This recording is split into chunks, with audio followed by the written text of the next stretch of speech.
Lance Moore, one of 9 Saints to catch a ball tonight and one of 5 to catch 3 or more passes from Drew Brees. It was that kind of night once again for the Saints offense, and boy, prime time in the Superdome, that's the perfect tonic for this football team once again, isn't it? Yeah, it is. It's electric, and our fans always make sure that they show up and create a true home field advantage for us.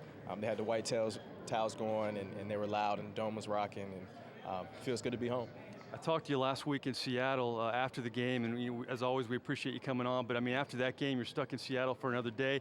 And Sean Payton told us afterwards he was concerned going into this game about the energy level of this football team. But Robert Meacham said maybe slow start, but you revved it up after that. We didn't have a choice.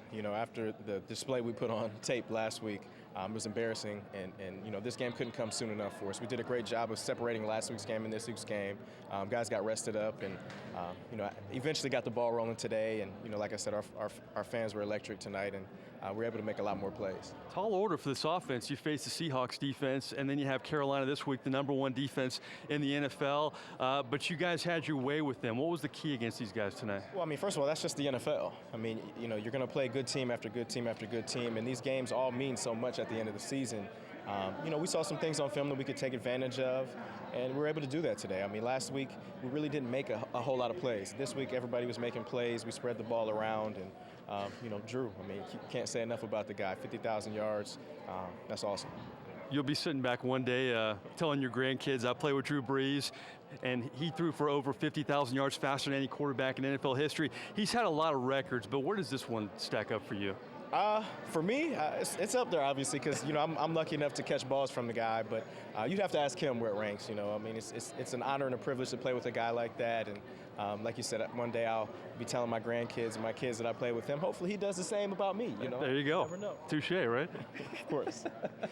All right, you have Carolina again, one of 3 games remaining, but you guys are in the driver's seat now in the NFC South, and that's a great position to be in, but so much work to be done with 3 games left now. Well, yeah, I mean, we can't even think about the next Carolina game. We got St. Louis coming up in St. Louis, and a lot of us remember the last time we went out there with a pretty good team and took it on the chin. So, they got a really good team, really good defense. We definitely have our work cut out for us, so hopefully go take care of that one, then we can worry about Carolina. All right, one more question. Marcus Colston, 2 touchdowns tonight. That's as many as he had in the first 12 games of the year.